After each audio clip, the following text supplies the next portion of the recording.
Lost prices, you're bound to sleep soundly at the new look Des Kelly Interiors. Mainly dry and cold overnight, showers in the west by morning, lows of 1 to 4 degrees. And now you're up to date on News Talk. Off the ball. In association with Air. Don't miss live and exclusive Premier League action this month on the Air Sport Pack. This is News Talk. Very welcome along. So a really good show for you this evening. We'll have Willie Mullins with us around 7:30 or so. A stunning week in Punchestown just gone. A 12th champion trainer win. We'll talk to Willie live at 7:30. We have Eddie O'Sullivan and Andy Dunn on all things rugby, including a new head coach for Ulster and a pretty perfect farewell for John Muldoon. We'll be over with Robert Grieve of The Sun over in Glasgow as Stephen Gerrard, it seems, really does near the Rangers job. And then a very special football show in store. Kevin Kilban is presenting from the Back Page pub in Phibsborough. He's got Pat Nevin and Ray Houghton as his guests between 9 and 10. So that is us. Text number as ever, 53106. We're on Twitter at Off The Ball. Richie is here in studio as ever. Hello. Well, Joe. And Kieran Cunningham, chief sports writer with the Irish Daily Star. Hello as well. Hello.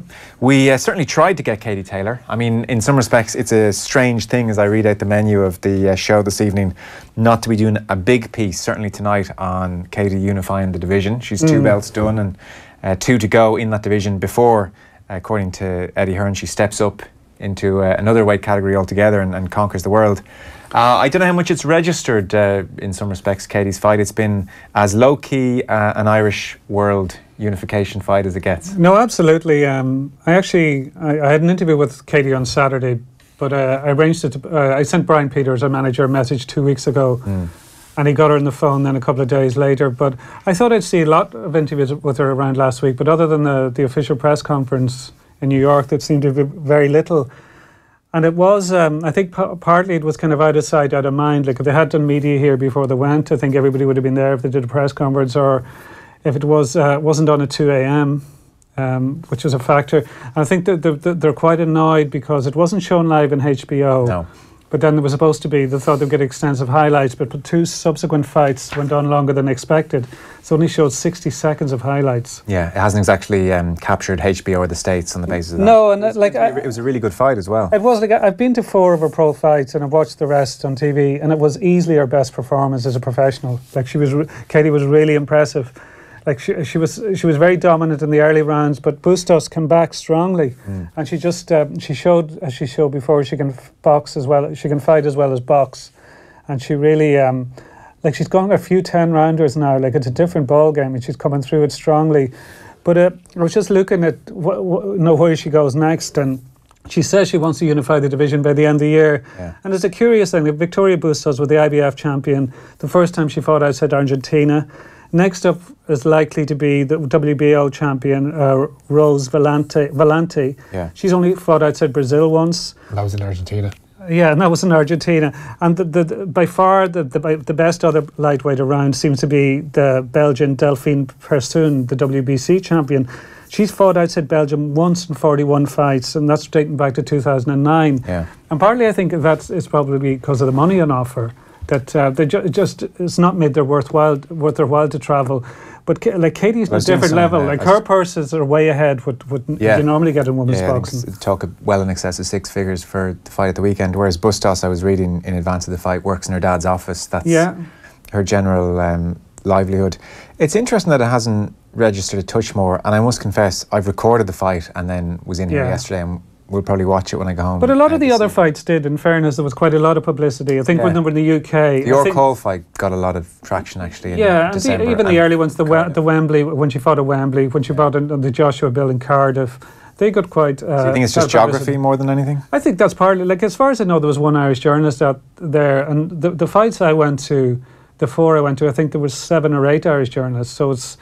You know, there's a huge cost factor these days with media sent to New York. Sure. Back in the day, it would have happened a lot more often than it happens now. But it's a pity for her. And I know she was asked again, and I see quotes from Eddie Hearn and Brian Peters again about fighting in Dublin. And this keeps saying, oh, it's going to happen in a few months, or it was supposed to happen in April. But it keeps getting kicked to touch. I would say there's no guarantees in the next year or two she'll fight in Dublin at all. I don't think she'd sell out the 3 Arena.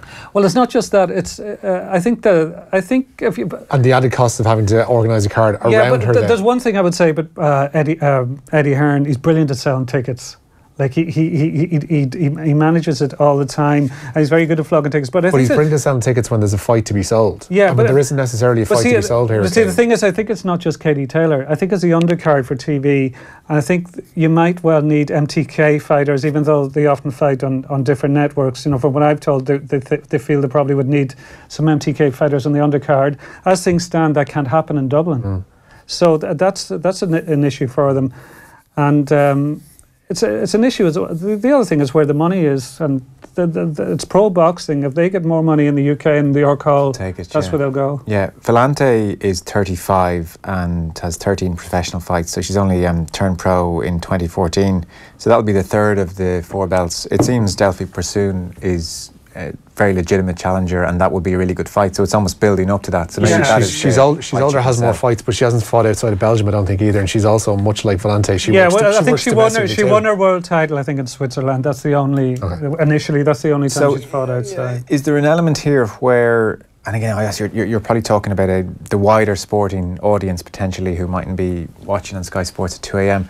Is there an element whereby everybody knows, especially in this country because it's a rare thing, the value of an Olympic medal? It's a tangible thing we all understand, whereas maybe in this burgeoning world of women's professional boxing, it's hard for us to put the achievement into context. We don't know much about the depth. We have suspicions over just how much quality is in the various divisions, and so it's hard for us to get overly excited about the Bustos fight when I don't actually think anyone here could have picked Bustos out of a lineup before. No, well, Friday. Absolutely. No, that's very valid, Joe. Like, Bustos was the IBF champion, and Katie Taylor was 1-25 to win on Saturday night.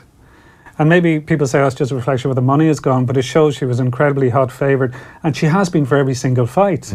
And some of the fights have been, she has been marked, and McCaskill she has was very close. Caught, Like, they're not walkovers, but she definitely seems in a different class to the rest. Like, she was being. The amateur women's boxing, from what I've seen, is far, far more competitive. Like, I'd like to see her against Pursoon, because from what people say, she's at a higher level than she might well be the same level as Katie. Okay, well, that'd be something. I mean, that's the one to look forward to. And certainly Eddie Hearn says the plan is to win the 2 remaining belts at that division, at that weight rather, and push on. So that would bring in Delphi Pursoon before the year's over.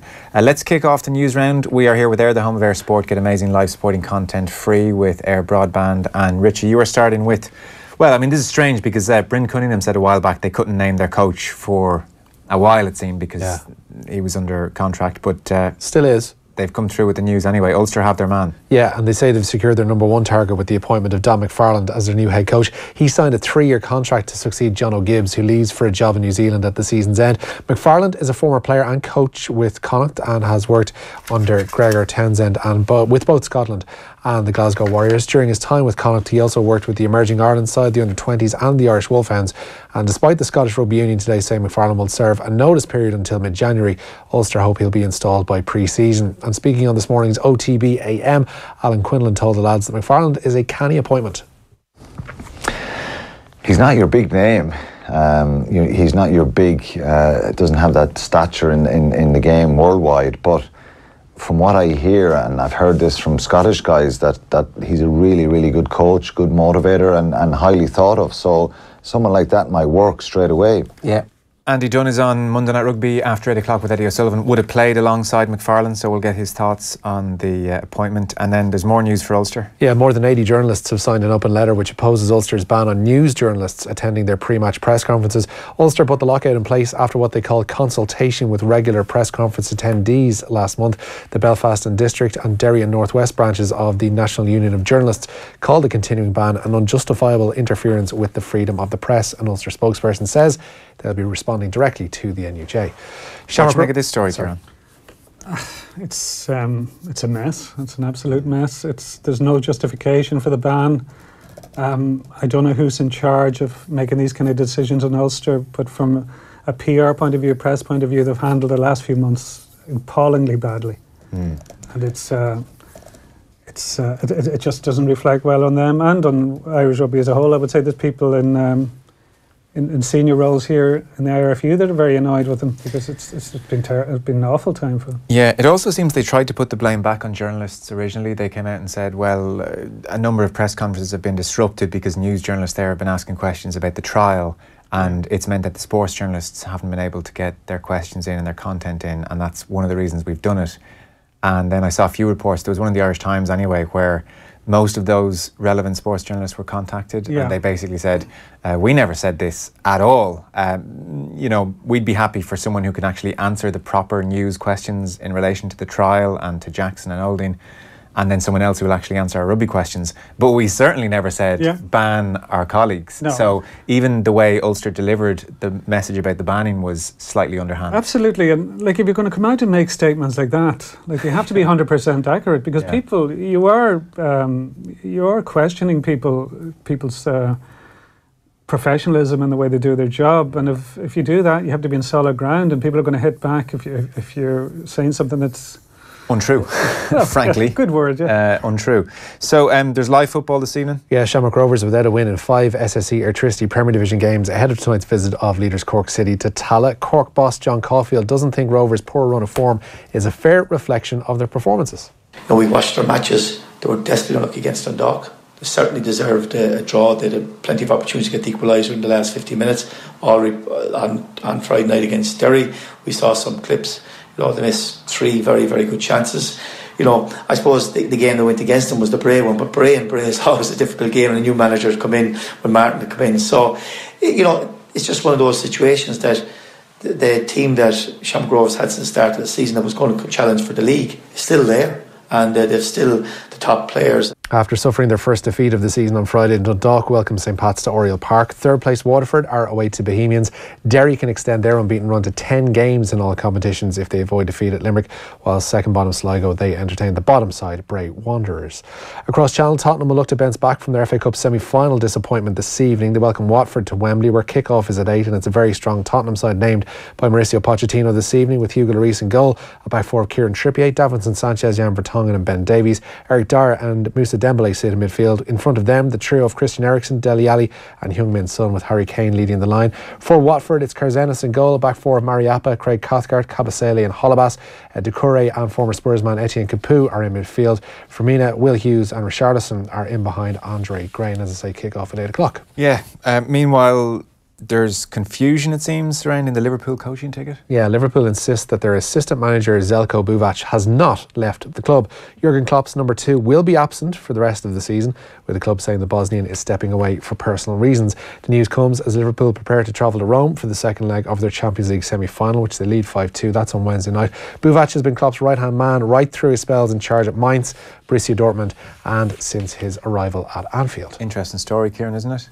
It's a very interesting story, because of all that's gone on the last few weeks. I was writing a bit about Klopp and just reading up on his background, and Buvac has been very much a part of the Klopp story. The former teammates that went into coaching together, and they seem to have a similar arrangement. If you remember the famous, there was a drama made out of it called The Deal, the famous pact between Tony Blair and Gordon Brown, that Tony Blair would be leader of the Labour Party, then go on to be Prime Minister for a few years, and Gordon Brown would come in and step in, take over. But Blair seemed to enjoy being PM and didn't step aside when he was supposed to. But there was a similar pact, it seems, between Buvac and Klopp, that they agreed whoever could have a job in management first, the other would be his number 2. Yeah. And they've worked very closely since. Apparently he's been according to Raphael Honigstein, who's written a book about Klopp, who would know the two quite well.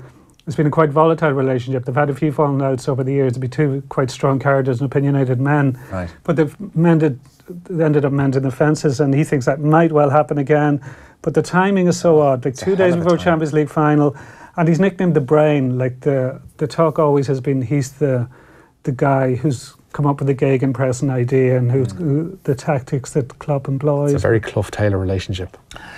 Yeah, that's the comparison I was making. But I do remember in the past, like Brian Kidd was given huge credit when he worked with Ferguson at United. So was Steve McLaren, and Ferguson did all right when they left. So sometimes a number 2 can be given too much credit. But in this case, it does seem he was very much part of the coaching thing. I don't think it's actually going to impact too much at this stage of the season because of what's at stake, and there's not that many games left.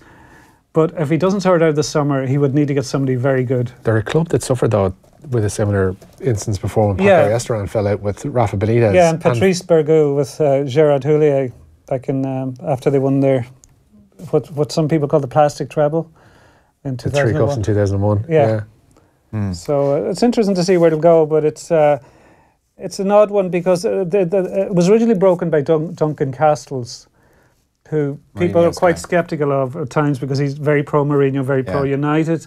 And also it was in the Daily Record in Scotland, which was a strange place for it to break. Right, okay. But so people are questioning, but it does seem there's, the story was on. Because initially they gave personal reasons, but it seems a bit of a falling out maybe. Buvac, as you said, says, both of us were looking to become managers and we promised each other, if I'm the first manager, I'll take you, and if you're the first, you take me. He came first. Yeah. Is his take. That was a good analogy with Gordon Brown and Tony Blair. I thought you were going with my best friend's wedding, but I mean, that says more about me than you, Kieran. Where are we going next, Richie? Nobody would say you're not a classy man, Joe. Any sting Leinster were feeling as a result of Saturday's 47-10 defeat to Connacht will have been softened by the news from Paris over the weekend. Racing have seen Maxime Machineau and Dimitri Shershevsky ruled out of next month's Champions Cup final in Bilbao. The goal-kicking scrum half ruptured knee ligaments during Saturday's top 14 win over Bordeaux, and Machineau accounted for a try, 3 conversions and a brace of penalties in the semi-final win over Munster, and has also been shortlisted for European Player of the Year. Meanwhile, Shershevsky's been ruled out for between 3 and 6 months. That's after having an operation on the bicep torn in the win over Munster. Sticking with injury news, Jaco Tote in contention for Munster's Pro 14 de facto quarter-final with Edinburgh on Saturday. The South African centre hasn't played since suffering a knee ligament injury back in September. Duncan Williams, he's following the return to play protocols after suffering a concussion in Saturday's draw with Ulster at Thomond Park. Niall Scannell could feature after suffering a shoulder injury, but John Ryan won't be available until a potential semi-final, which would be with Leinster. Meanwhile, really good news for Tipperary. Yeah, they've received a fitness boost ahead of their Munster Hurling Championship campaign. Star forward Seamus Callanan got his first club game and first club time in 2018 at the weekend when he lined out for Drummond Inch. The 3-time All-Star has missed the Premier's entire league campaign with a back injury, and Tip's Munster round robin campaign begins away to Limerick. That is on May the 20th. We had Hector O'Hookaghan and Colm Keys in review in the Sunday papers yesterday, Kieran, and one of the pieces was by Colm O'Rourke in the Sunday Independent, where he was basically saying, thank God April's over, it's been terrible. Had a lot of sympathy, he said, for hard-working journalists like yourself trying to make GAA stories out of nothing. How has April been? Is it too early to assess how it's been? Well, if you're talking about the work thing, I was still busy. It's always busy no matter what. But it's funny, I do agree with him in this because I tweeted about this last week that it was kind of a bit bored, a club month, and a few people bite your head off over that. And I didn't mean it in the sense of having a go at the clubs. But it does seem now that clubs are sacred cows, and if you say anything that you kind of like watching inter-county games, and especially coming on the back of a league where you have good games week after week after week, and then you go into a month of, and it's not even, so you're not going into a month of county finals on TV or whatever. You're going into a month of early round games. The games that have been televised for the vast majority have been very good, and it's also been a bit of a mess. Like, Dublin and Kerry seem to have got a grip on what they can do. Most other counties have just got on. Some have gone in training camps, either abroad or here, which they're not supposed to. And I have sympathy for them. Like, for example, Sligo have a tricky game this weekend against London, who've beaten them before. If they were supposed to just leave their players at the club and only go back to the county 6 days before that, and then get beaten by London, they'd be absolutely slaughtered. I know, I'm asking you how April has been, but that implies there's been some kind of consistency across the counties, which there hasn't been across. There hasn't. No. And I know people are something, you need to change the calendar. Like, the calendar is an absolute mess, but as things stand, once you get papal visits out of the way, the seasons are going to finish in August, and you're going to have a blank April as well. So you have a very, very short inter-county season, and then you're left with 8 months of the year for the media are asking Dean Rock about a free kick he kicked 8 months earlier. Okay. So it can get quite dull. Yeah.